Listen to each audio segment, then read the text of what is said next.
ShinRobjira.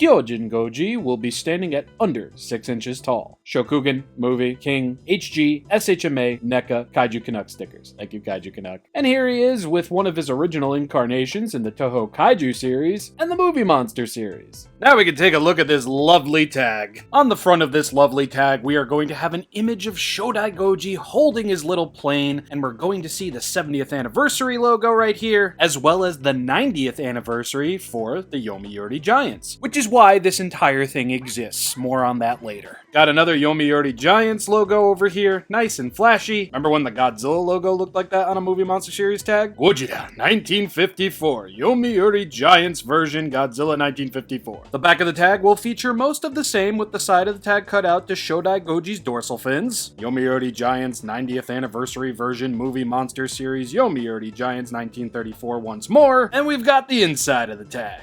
Now, this wasn't a Godzilla store exclusive, it was actually exclusive to the Yomiuri Giants store online. At this point in time, I have no idea if it'll come to the Godzilla store or what, but here we are. So glorious and gummy looking. Now, if you don't know who or what the Yomiuri Giants are, they are a baseball team, but they are Japan's oldest running baseball team. Once again, they're celebrating 90 years, and they will officially make 90 years on December 26th. And save for being home to some of the greatest Japanese baseball players of all time, and having a very, very rich history, the one person whose name I can remember off the top of my lungs would be Hideki Matsui, who eventually, in 2002, would sign to the New York Yankees, one of the greatest baseball teams of all time. You know, he's the guy who hit the home run before Kiryu showed up in Godzilla against Mechagodzilla.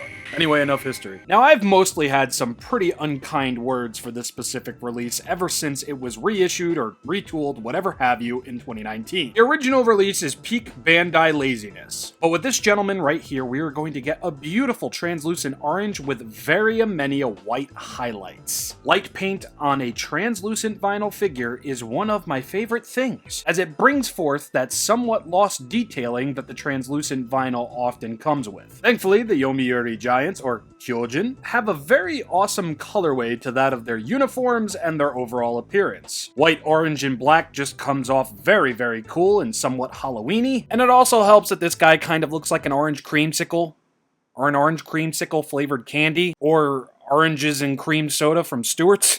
I have a feeling a lot of people are just going to be nicknaming this guy Halloween Goji. But before we get further into that aspect, let's take a look at more of this white paint, which does come off somewhat metallic-y from certain angles. I don't know, it's just got a bit of a shine to it. I really, really like it. And the way that it highlights Godzilla's skin, that very scarred and tree bark-esque looking skin, it just does this thing wonders. Granted, the details on this release were never really hard to pick out. It's just the overall combination this go around that just kills it. Sure, he's gonna look a little bit doofy from the front. I mean, look at those googly eyes. And sure, I will say that I wish the teeth were black, kind of like the dorsal fins, or something was done with the mouth. But from a front-on shot, this is just so very discernible and cool looking. Simply fantastic. Now, the dorsal fins will be painted all the way to the tip of the tail, albeit a little bit on the light side, but the further we move in on these dorsal fins and see that pitch black paint job going on, oh man, the details become rather exuberant and easy to spot. And then you get to the main highlight over here, the main row of dorsal fins, and wow, I never knew I needed jet black dorsal fins on a Godzilla figure before. When paired with the translucent orange and the white highlights, these things just work. And since they are this just deep black color, under the right amount of lighting, you're going to see every bump and groove of them. And for someone as simple as myself, idiotic as myself even, this just works for me.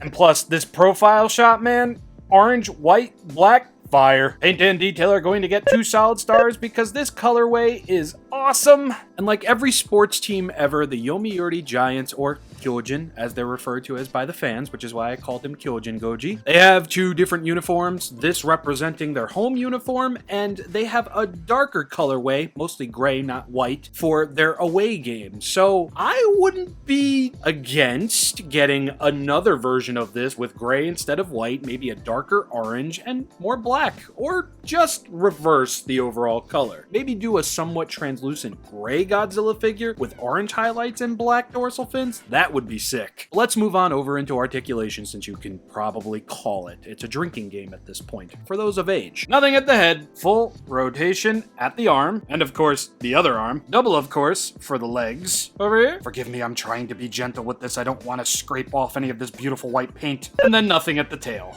Go figure. It took Japan's longest running baseball team to celebrate its 90th anniversary for this mold to get anywhere near close as good as the original was. Yeah, I'm still a twisted testicle over this thing. I don't like it. And I don't think I ever will. Simply for the sake of sakes, here are going to be the differences from the Toho Kaiju Series 54 and the Movie Monster Series 54. The hands had a bit of a different shape. The original figure is a bit smaller. His dorsal fins are a bit on the duller side in comparison to deeper angles, the sharper curves, the whole ishkabibble. Nearly the same tail curve. And then we have the 2019-1954 Goji, which, yeah, I mean, those hands different. Stop it, Rob. Stop it. Stop it. You know what? Let's just showcase how translucent this figure is. I can't do this again. Oh, and the tails will mostly angle out the same way, except this one seems longer. We're done. Senor Clicky Light? Thank you. Oh, yeah. That is very Fonta-fever of you there, Godzilla. Seems the black paint on the dorsal fins was applied thick enough for really no light to travel through them, save for the roots over here. Bit of a bummer, but from the front, whew, ooh, wow! Look at his back, it's all orange. I was expecting it to at least mostly be black. Meanwhile, the black on the tail was applied rather lightly, so you can actually see somewhat through it.